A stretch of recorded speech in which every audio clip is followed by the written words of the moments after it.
नमस्कार. तर लग्नानंतर होईलच प्रेम या मालिकेच्या आजच्या भागात आपण पाहणार आहोत.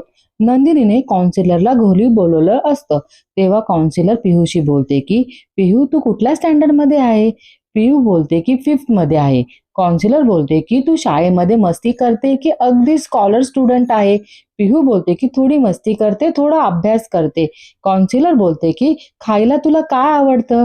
पिहू बोलते की मला बर्गर पिझ्झा खूप आवडतो. कौन्सिलर बोलते की माझ्याकडे एक स्पेशल पिझ्झा गेम आहे, खेळणार का तू. पिहू बोलते की हो. कौन्सिलर बोलते की या पिझ्झा बॉक्समध्ये 6 पिझ्झाचे पीसेस आहे आणि यातलं ना एक जलसी, अँगर, डिनायल, डिप्रेशन, न्यूट्रल आणि फिअर हे पीसेस आहेत. याच्यातला जो तुला पीस आवडतो ना तो निवड आणि तो मला दे. पिहू जरा विचारच करते आणि एक पीस उचलते. कौन्सिलर बोलते की भीती. तुला कोणाची भीती वाटते का पिहू. सांग ना पिऊ, कोणाची भीती वाटते तुला. दुसरीकडे सगळेजण हॉलमध्ये बसतात आणि मानिनी बोलते खरंच आता असं वाटतंय की कौन्सिलर आली आहे तर मग जरा तरी पिऊ मनातलं बोलेल, मोकळं होईल नाही का. काव्या बोलते की एक वेळ पिहू मोकळी होईल, पण मंजू आत्याचं काय करायचं.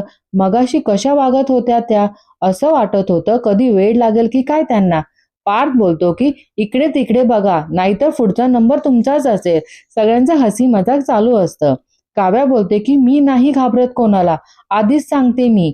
आणि मला जर काय झालं ना तर मला सावरून घ्यायला माझी नंदिनी ताई आहे. नंदिनी बोलते अरे हे काय विचारणं झालं. मानिनी हसूनच बोलते की नंदिनी खरंच बाई तुझं कौतुक आहे. मंजू ताईनं किती शांतपणे हाताळस, त्यांना सगळं समजावून सांगितलं. मला वाटतं संयम शिकावा तर तुझ्याकडून आणि आगाऊपणा शिकावा तर काव्यामध्येच बोलते की माझ्याकडून. आणि सर्वजण हसायला लागतात. मानिनी बोलते की गंमत केली ग. खरंच तुम्ही दोघींनी मिळून ही परिस्थिती सांभाळली. माझी एक सून हुशार आहे आणि एक चंट आहे. खरंच तुम्ही दोघी आहात म्हणून कशाचं टेन्शन येत नाही. असंच कायम माझं घर सावरत राहा. तेव्हा चौघेजण एकमेकांकडे पाहतात. काव्या बोलते की मी रूम मध्ये जाते, अनिशा माझी वाट बघते. आणि ती रूम मध्ये जाते.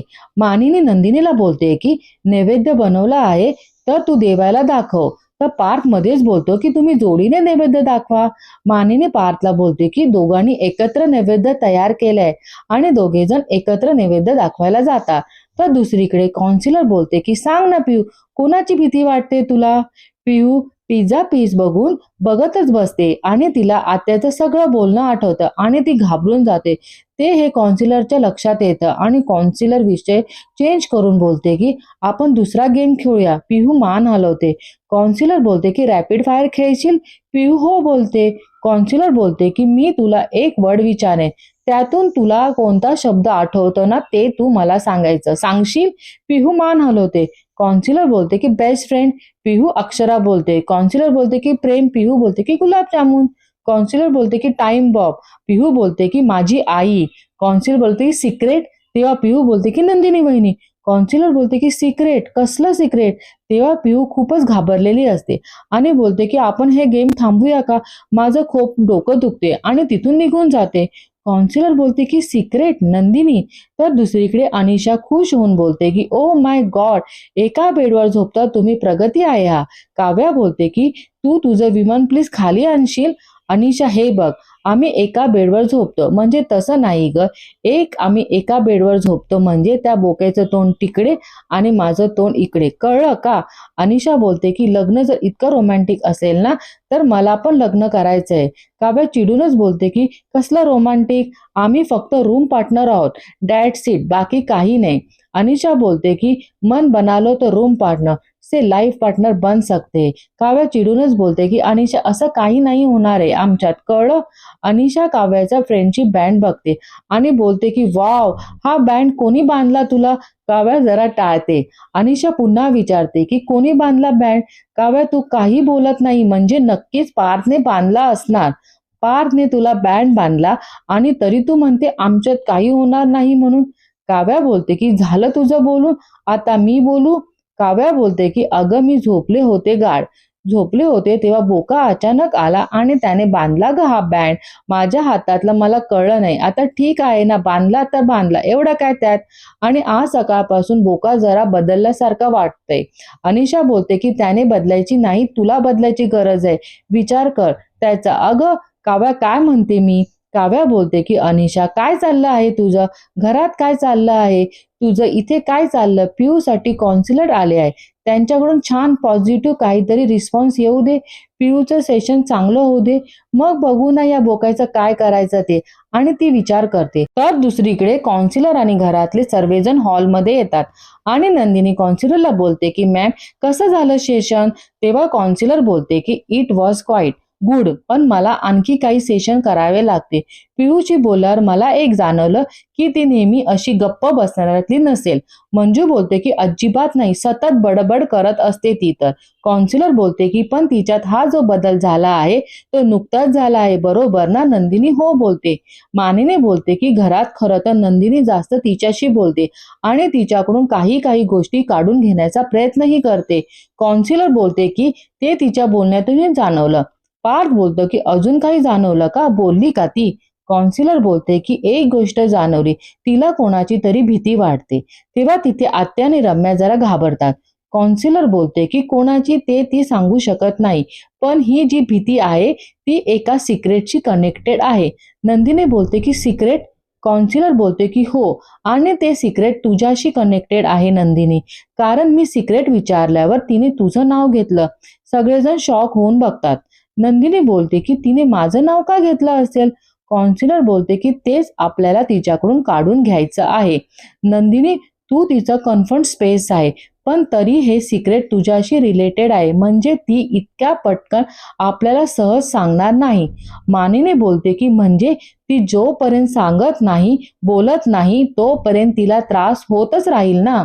काउन्सिलर बोलते की हो, पण तिच्या मनात जास्तीत जास्त येऊ नये याची काळजी तुम्हाला घ्यावी लागेल आणि ती जास्तीत जास्त आनंदी कशी राहील हे बघावं लागेल. पार्थ बोलतो की पियूला ताण येईल असं या घरात काहीही घडत नाही. काउन्सिलर बोलते की नाही नाही, तिच्यावर काहीतरी असं झालं आहे ज्याच्यामुळे ती अचानक अस्वस्थ झाली आहे. आता आपण लगेच कुठलाही निष्कर्ष काढू शकत नाही, पण एक मात्र आता तुम्ही सगळ्यांनी नक्की करा की आता कोणीही तिला जास्त प्रश्न विचारू नका की तिच्या बाबतीत काय घडलं आहे, तिला कसला त्रास होत आहे वगैरे, नाहीतर ती मेंटली अजून डिस्टर्ब होईल. काळजी घ्या तिची. नंदिनी हो बोलते. आम्ही तिची नक्की काळजी घेऊ. थँक्यू सो मच, तुम्ही आलात. आणि काउन्सिलर तिथून निघून जाते. मानिनी बोलते की नंदिनी, एक प्रॉब्लेम सोडवायला गेलो तर दुसरा प्रॉब्लेमने डोकं वर केलं आहे. असं का म्हणाला असतील त्या की जे काही सिक्रेट आहे ते तुझ्याशी कनेक्टेड आहे? रम्या बोलते की बरोबर, अगदी बरोबर विचारलं तू मामी. मला सुद्धा ना हाच प्रश्न होता. पिहूने नंदिनीचंच नाव का घ्यावं? असं तर नाही ना? नंदिनी आपल्याला दाखवते एक आणि आपल्या मागे पियूशी वेगळंच वागते. जीवा चिडूनच बोलतं की रम्या, काय बोलतेस ते तुझं तुला तरी कळतं का? हे उगाच मनाला येईल ते बोलू नकोस. रम्या बोलते, मी फक्त अंदाज बांधला आहे जीवा, तू कशाला इतका चिडतोयस? मान्य आहे नंदिनी तुझी बायको आहे, पण आपल्या पिहूला इतका त्रास का होतोय हे सगळ्या अँगलने आपल्याला विचार करावाच लागेल ना? मानिनी बोलते की रम्या, मी काय म्हणते, तू ना जास्त ताण घेऊच नको पिहूच्या बाबतीत. जे काही आहे ते आम्ही सगळे विचार करू ना. तू सगळ्या अँगलने जरी विचार केलास ना तरी तुझा बाण कायम नंदिनीकडेच असणार, हे आम्हा सगळ्यांना माहिती आहे. रम्या चिडूनच बोलते की असं काय बोलतेस ग मामी, आणि इतका कसला अंधविश्वास आहे तुमच्या या कालच्या आलेल्या सुनेवर? त्या काउन्सिलरने सांगितलं की पिऊने नंदिनीचं नाव घेतलं, याचा अर्थ कळतो का तुम्हा सगळ्यांना? तेव्हा पार्थ बोलतो की तुला हवा तो अर्थ काढू नकोस, कळलं ना? घरात ताण निर्माण होईल, हे असं चालणार नाही. याचा परिणाम पिहूवर सुद्धा होऊ शकतो. काउन्सिलर काय बोलल्या, पिहूची काळजी घ्या. रम्या बोलते की अरे पार्थ, पण मी. आत्या मध्येच बोलते की गप्प बस रम्या, तुला एकदा सांगून कळत नाही का? सगळ्याकडून बोल लावून घेण्याचा आनंद मिळतो तुला, आता विषय वाढवू नकोस. रम्या बोलते की मी विषय वाढवत नाही आहे आई. आत्या बोलते की पुन्हा तेच बोलायचं आहे तुला? अगं अशा ठिकाणी तरी बोल की जिथे बोलण्याने तुझ्या शब्दाचा मान राखला जाईल. तेव्हा मानिनी बोलते की ताई काय बोलताय तुम्ही, तिची समजूत काढताय की आमच्याबद्दलच्या गैरसमजाला खत पाणी घालतायत आणि मला कळत नाही तुमच्या शब्दाला मान नाही आहे का या घरात. खरंच तुम्हाला असं वाटतंय. रम्या नंदिनीला वाटेल ते बोलते. तिचे कान खेचण्याऐवजी तुम्ही नको ते बोलतायत. आत्या बोलते की हो ग बाई मानिनी, मी आणि माझी मुलगी कायमच वाईट बोलतो, वाईट वागतो आणि तुम्ही ना तुझ्याकडून दोन्ही सुना कायम चांगले बोलतात आणि चांगलेच वागतात. मला आता विषय वाढवायचा नाहीये, बस करा हे सगळं आणि तू रूम मध्ये चल. दगडावरती डोकं आपटून घ्यायचं आहे का? चल रूम मध्ये. नंदिनी बोलते की 1 मिनिट थांबा वसू आत्या. रम्या, कॉन्सिलरच्या बोलण्यावरून तू माझ्यावर संशय घेतला ना, मग मला सांग मी नेमकं असं काय केलं असेल ज्यामुळे पिहूला फिट्स याव्या? बोल ना. रम्या बोलते की आता मला कसं माहिती असेल नंदिनी, आमच्या मागे तुझं काय सुरू असतं हे तूच कबूल करायला हवं ना. जीवा चिडूनच बोलतो की इनफ रम्या, तू काय बोलते? तुला कळतं का काय चाललंय तुझं? यापुढे मी एकही वेडा वाकडा शब्द बोलणार नाही आहे. तू नंदिनी ऐकून घेते म्हणून काहीही बोलशील. जर नंदिनीने काही केलं असतं तर पिहू तिच्या जवळ गेली असती का? विचार कर ना जरा. ती तिला घाबरून प्रत्येक वेळी पळून गेली असती. हे बघ. आत्या मध्येच बोलते की जीवा तू तरी शांत हो. आता तू तरी निदान आरडाओरडा करू नको. आणि तुम्हाला सगळ्यांना रम्या चुकीची वाटते ना, तर मी खडचवते तिला. तुमची नंदिनी धुतल्या तांदळासारखी आहे ना, मग बसा तिला कुरवाळत. आणि तू ग एक शब्द जरी तोंडातलं काढलंस ना, मग बघ. चल रूम मध्ये आणि तिला घेऊन जाते. मानिनी बोलते की नंदिनी तू जास्त विचार करू नकोस. हा, तू या दोघींचं बोलणं तर प्लीज मनावर लावून घेऊ नकोस. नंदिनी बोलते की पण कॉन्सिलरने माझं नाव का घेतलं असेल? असं कुठलं सिक्रेट आहे जे माझ्याशी कनेक्टेड आहे? आणि दोघी विचार करतात. आजचा भाग इथे संपतो. धन्यवाद.